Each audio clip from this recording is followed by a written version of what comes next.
la vie des chambres.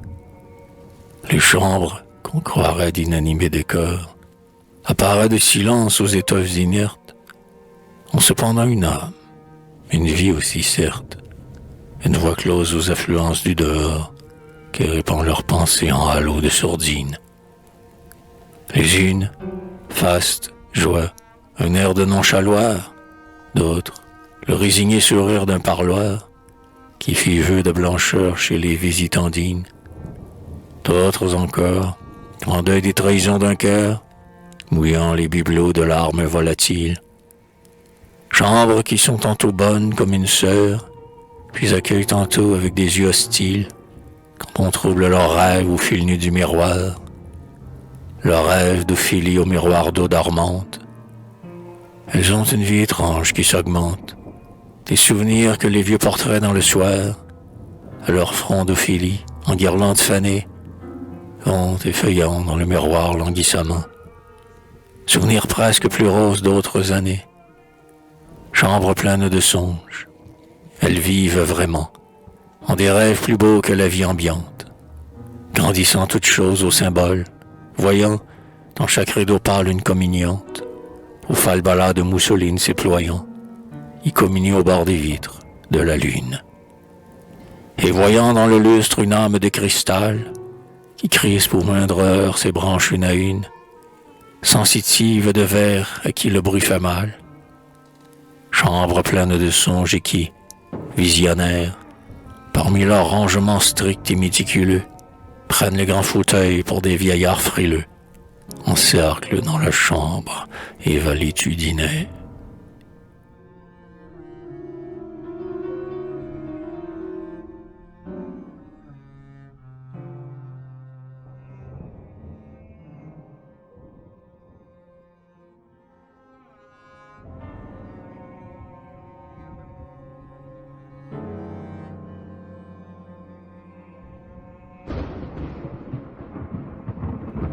Douceur d'associer notre âme à cette vie, des chambres qui du moins sont bonnes à nos mots, car pour nous consoler, il ne faut pas des mots, et leur silence au linge frais nous lénifie, tel un malade entrant dans un lit rafraîchi. Ah, qu'on nous recajole, ah, quel mal à nos membres, et cet immense ennui que rien ne réfléchit, et ce mal à notre âme en exil. Mais les chambres sont accueillantes, sont des mères sachant bien le cœur de notre cœur et jusqu'à la nuance. Elles ont des douceurs et des baumes, combien consolantes leur paix dont l'âme s'influence, et quel soudain oubli de tout, quel réconfort, quand le vague soupir des choses nous y berce, respiration lente et qui, rythmique, endort, comme un bruit d'eau ou de jardin sous une averse.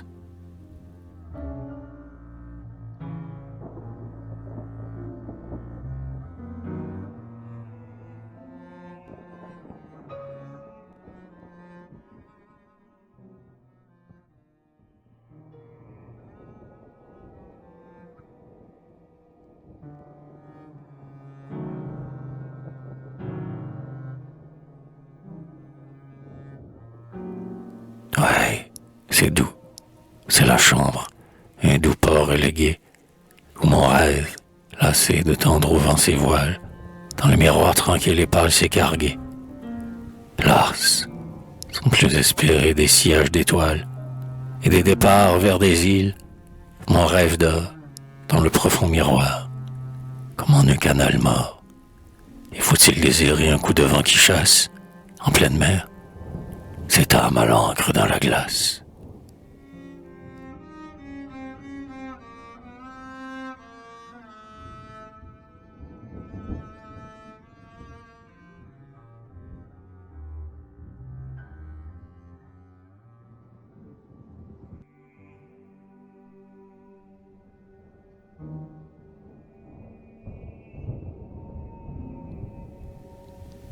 Mon âme, tout ce long et triste après-midi, a souffert de la mort d'un bouquet imminente. Il était, loin de moi, dans la chambre attenante, où ma peur l'éloigna, déjà presque engourdi. bouquet dépérissant de fleurs qu'on croyait sauves, encore pour tout un jour dans la pitié de l'eau. Gloxinia de neige avec des galons mauves, bouquet qui dans la chambre éteignait son halo et se désargentait en ce soir de dimanche. Mon âme, si souffrit, tu t'ingénias à voir ta vie aussi fanée qui se penche, agoniser avec ses doux gloxinia. Or, me cherchant moi-même en cette analogie, j'ai passé cette fin de journée à maigrir, par le spectacle vain et la psychologie douloureuse des fleurs pâles qui vont mourir. Triste vase, hôpital, froide alcôve de verre, qu'un peu de vent, par la fenêtre ouverte, aère, mais qui les fait mourir plus vite, en spasmes doux. Les pauvres fleurs, dans l'eau veine, qui sont phtisiques, en répandant, comment de brusques accès de tout, leur col sur les tapis mélancoliques. Douceur, mourir ainsi sans heurts, comme on s'endort, car les fleurs ne sont pas tristes devant la mort, et disparaître avec ce calme crépuscule qui d'un jaune rayon à peine s'acidule.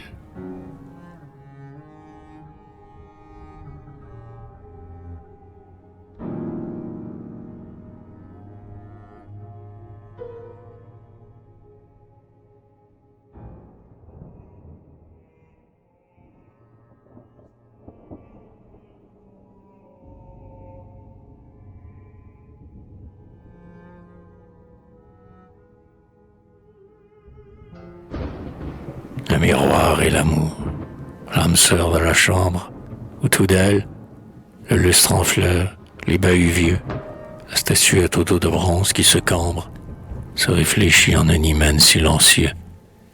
Car l'amour n'est-ce pas naître plus seul et naisse, pas se doubler par un autre meilleur que soi. Or la chambre se double au fond du miroir quoi, avec un renouveau de songe et de jeunesse. Mais les choses pourtant entre le cadre d'or ont un air de souffrir de leur vie inactive.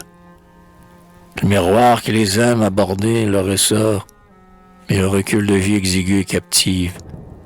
Et l'amour absorbant et profond du miroir, triste définit la chambre, qui se doute d'un désaccord entre eux aux approches du soir, sentant que le miroir ne la contient pas toute.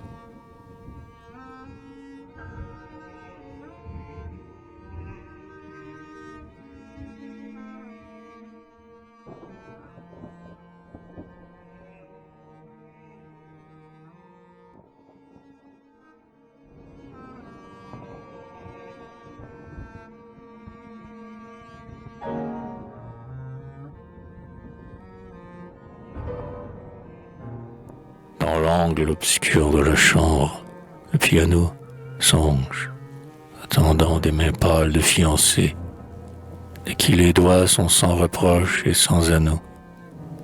Des mains douces par qui sa douleur soit pensée, et qui rompent un peu son abandon de veuf, car il refrémirait sous des mains élargies, puisqu'en lui dort encore l'espoir d'un bonheur neuf. Après tant de silence, après tant d'élégies, que le deuil de l'ébène enferma si longtemps, quelle ivresse si, par un soir doux de printemps, quelque vierge attirée à ses mélancolies, ressuscitait de lui tous les rythmes latents. Gerbe de lys blessée que son jeu lent délie, au pâle du clavier où son geste amusé, rafraîchi comme ayant joué dans une eau claire, ferait surgir un blanc cortège apprivoisé, signe vêtu de clair de lune en scapulaire, signe de l'eau en grand dans l'ivoire nageant. Hélas, le piano reste seul et morose, et défaille d'ennui par ce soir affligeant, où dans la chambre meurt une suprême rose. La nuit tombe, le vent fraîchit, nul n'est venu, et, résigné parmi cette ombre qui le noie, il refoule dans le clavier désormais nu les possibilités de musique et de joie.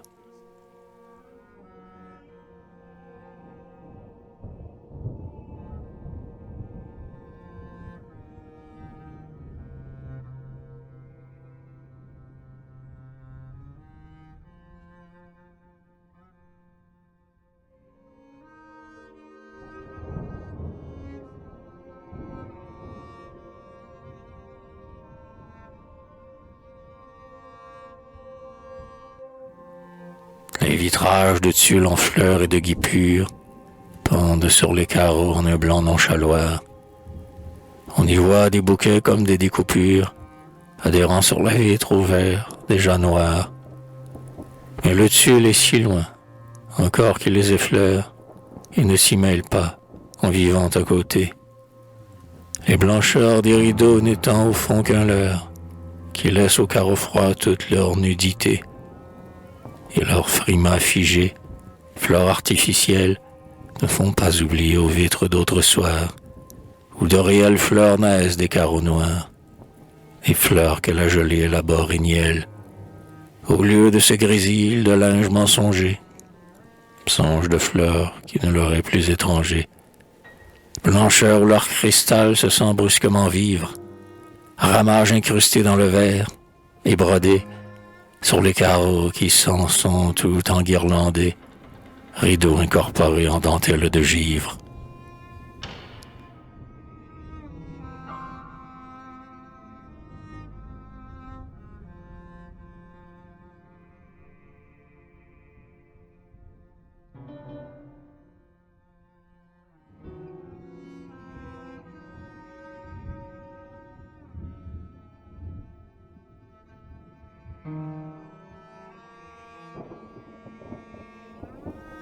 L'obscurité dans les chambres, le soir, est une irréconciliable porteuse de crainte.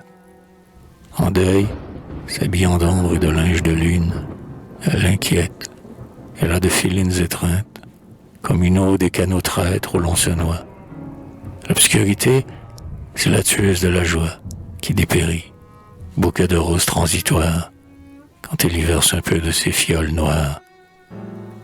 L'obscurité s'installe avec le crépuscule. Elle descend dans l'âme aussi qui s'enténèbre. Sur le miroir heureux tombe un crêpe funèbre. La clarté, dirait-on, est blessée et recule vers les fenêtres où s'offre un linceul de dentelle. L'ombre est un poison noir, d'une douceur mortelle. Et voici qu'on frémit d'on ne sait quoi. C'est l'heure où le vol libéré des âmes nous effleure. Ah, quel trouble! Et les peurs dominatrices, dans les rideaux des lits agitant des fantômes, et ces sachets du linge aux sensuels arômes, et les lampes, là-bas, rouvrant leurs cicatrices, qui vont recommencer à faire saigner l'ombre. Mais l'ombre se défend contre les lampes frêles, épaississant dans les angles sa force sombre. On écoute les moucherons griller leurs ailes. Et l'on soupçonne, à voir mourir les bestioles, que c'est l'obscurité qui se venge ainsi d'elle. Pour avoir aimé mieux que ces noires fioles, le soleil qui revit dans les lampes fidèles.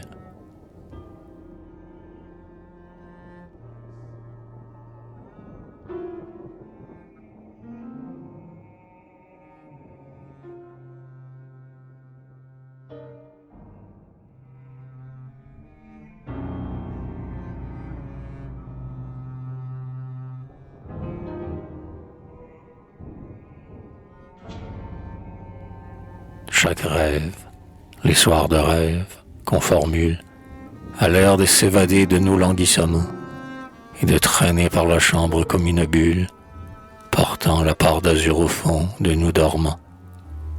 Globe fragile, or et bleu, boule de verre, où tout le luxe clair de la chambre est miré.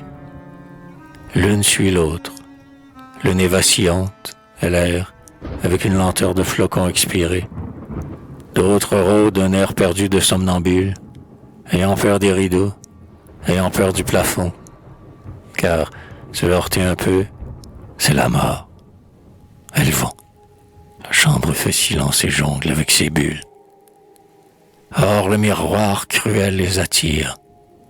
Voici qu'elles virent dans l'air vers la clarté du piège, croyant l'espace libre en ce cadre transi, dont le leur recule un chemin qui s'abrège. Mais toutes, arrivant près du miroir blafard, en leur illusion voyaient une fenêtre, ouverte à l'infini, sur l'infini peut-être. Ils sentent éclater leur cristal plein de phare.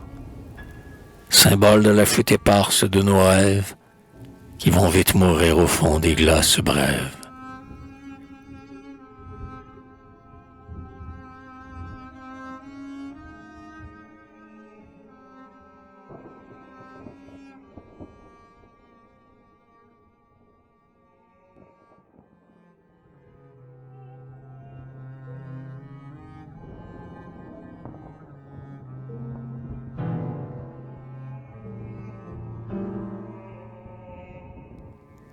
Quand le soir est tombé dans la chambre quiète, mélancoliquement, seul le lustre émiette son brunet contenté dans le silence clos. Lustre toujours vibrant comme un arbre d'écho, lustre au calice fin en verre de Venise, où la douleur de la poussière s'éternise, mais en gémissement qu'à peine on remarqua, grêle comme un chagrin lointain d'harmonica. C'est une panoplie au cliquetis de verre, où l'on entend le bruit blessé qui persévère. C'est un grand reliquaire à l'aspect végétal, où d'invisibles pleurs, captifs dans le cristal, roulant son mouillé parmi les pans de l'oc. Lustre, fontaine blanche aux givres équivoques, lustre, jet d'eau gelée, mais où l'eau souffre encore. Ce lustre, c'est mon cœur visible en ce décor, qui frissonne en sourdine et sans cesse s'afflige, jet d'eau fleur d'Elysée dont la plainte se fige.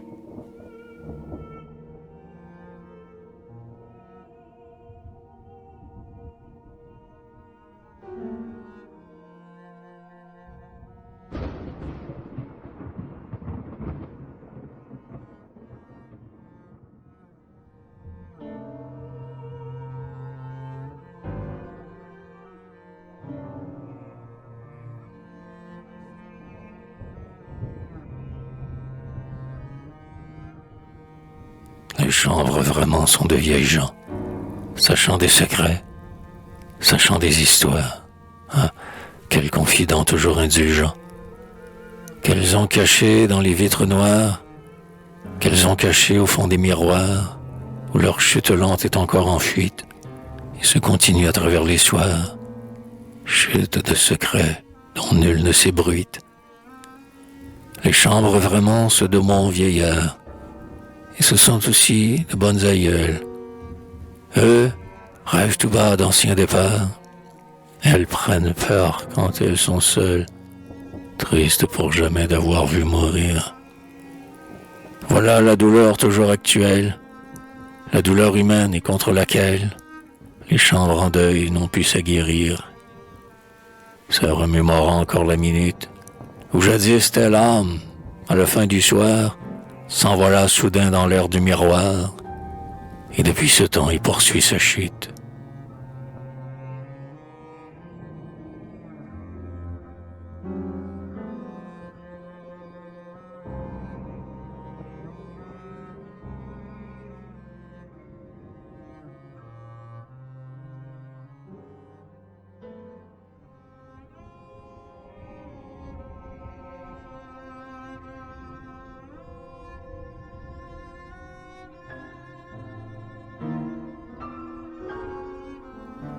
Dans les chambres, comme ils parlent, les vieux portraits, dont la bouche a gardé des roses d'azalée, comme ils parlent tout bas, malgré leurs yeux distraits, qui regardent au loin des choses en allée.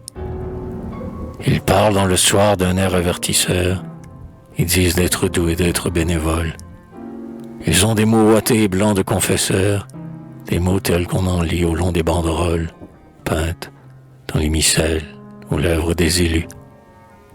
Ils parlent lentement, avec des voix si nulles, voix comme en rêve, voix en conciliabule, s'appareillant avec leurs yeux irrésolus. Voix dans l'absence, voix triste qui semble veuve, voix dans l'éloignement et qu'on dirait venir, d'au-delà des jardins et d'au-delà des fleuves. Ah, ces voix des portraits quand le jour va finir. Portraits d'aïeux, portraits d'aïeuls ingénus, que nous aimons un peu sans les avoir connus. Portraits anciens, portraits d'il y a si longtemps, avec qui nous causions souvent dans le silence, quand l'ombre s'épandait en noir tulle flottant. Posthume entretien où l'âme se fiance, tel aïeul surtout en blanc déshabillé, de linge suranné dont les fichus se croisent, qui souriait, la bouche encore un peu narquoise, mais de qui le sourire avait l'air effeuillé.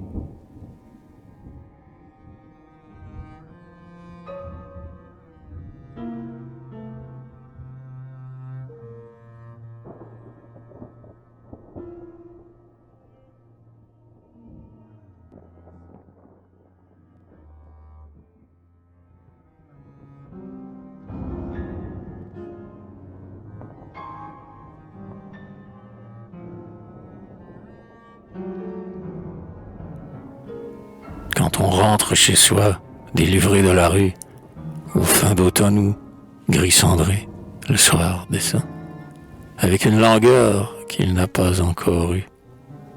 La chambre vous accueille alors tel qu'un absent cher, depuis longtemps séparé d'elle, dont le visage aimé dormait dans le miroir, aux chambres délaissées, aux chambres maternelles, qui, toutes seules, eut des tristesses de parloir. Mais pour l'enfant prodigue, elle n'a que louange. L'ombre remue au long des murs silencieux. C'est le soir nouveau-né qui bouge dans ses langes. Les lampes doucement s'ouvrent comme des yeux. Comme les yeux de la chambre, pleins de reproches, pour celui qui chercha dehors un bonheur vain. Et les plis des rideaux, qu'un frisson lent rapproche, semblent parler entre eux de l'absent qui revint. La chambre fait accueil, et le miroir lucide, pour l'absent qui s'y mire, est soudain devenu son portrait, grâce à quoi lui-même il est lucide, tant de choses sur son visage mieux connu. Et les choses de son âme obscure qui s'avèrent, dans ce visage à la dérive où transparaît son identité vraie au fil nu du portrait, pastel qui dort dans le miroir comme sous verre.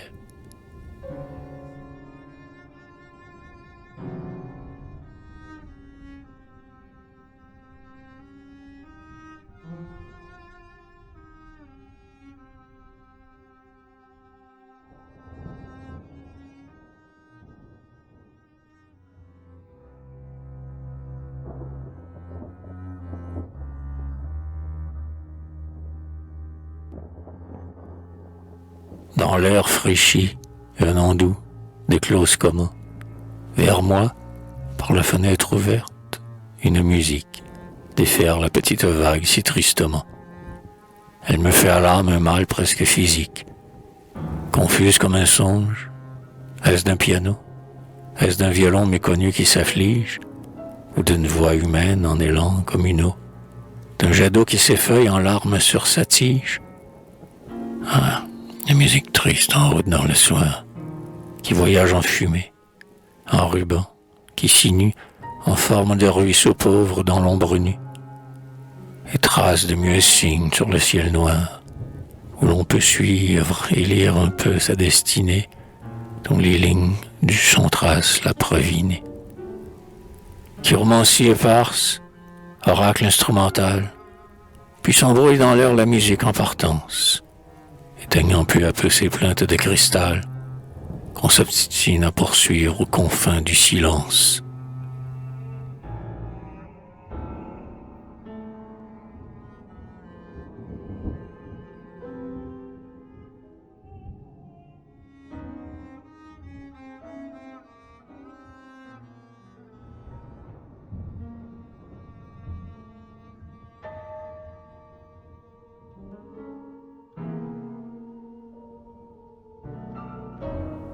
Songeur, dans de beaux rêves t'absorbant, la pendule, à l'heure où seul tu médites, t'afflige avec ses bruits froids, stalactites, du temps qui s'égoutte et pleure en tombant.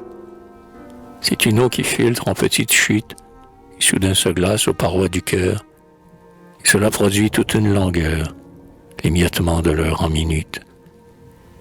Collier monotone et désenfilé, de qui chaque perle est pareille et noire, roulant parmi la chambre sans mémoire, piqûre du temps, tic-tac faufilé. Ah, qu'elle s'arrête un peu, la pendule. Toujours l'araignée invisible court, dans le grand silence, avec un bruit sourd, et ce qu'elle mord, et nous inocule. La peur que demain soit comme aujourd'hui, que l'heure jamais ne sonne autre chose, un destin réglé dans la chambre close, un peu plus de sable au désert d'ennui.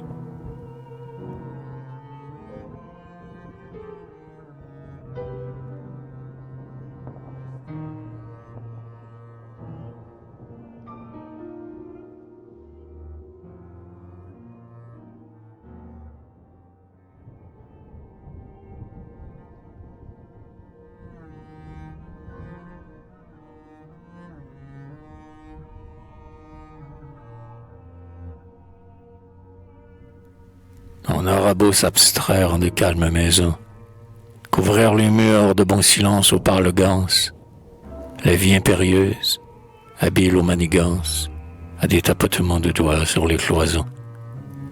Dans des chambres sans bruit, on aura beau s'enclore, on aura beau vouloir, comme je le voulais, que le miroir pensé soit de nacre incolore, un peu de clarté filtre à travers les volets.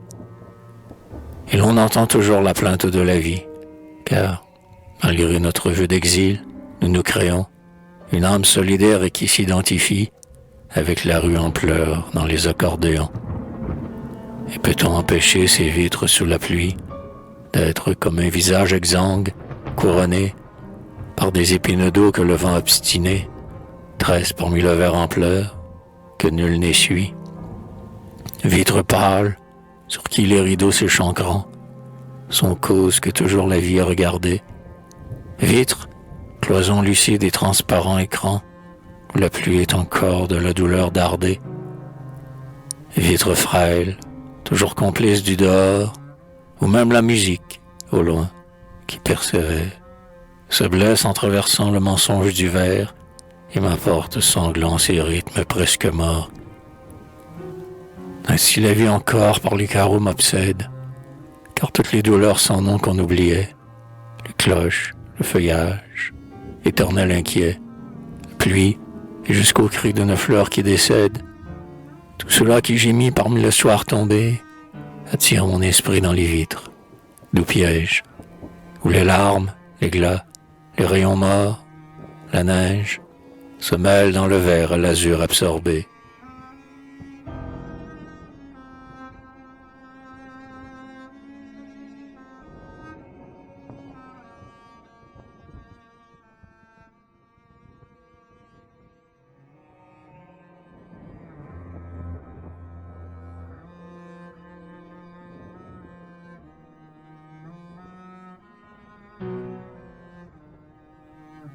Les chambres, dans le soir, meurent réellement.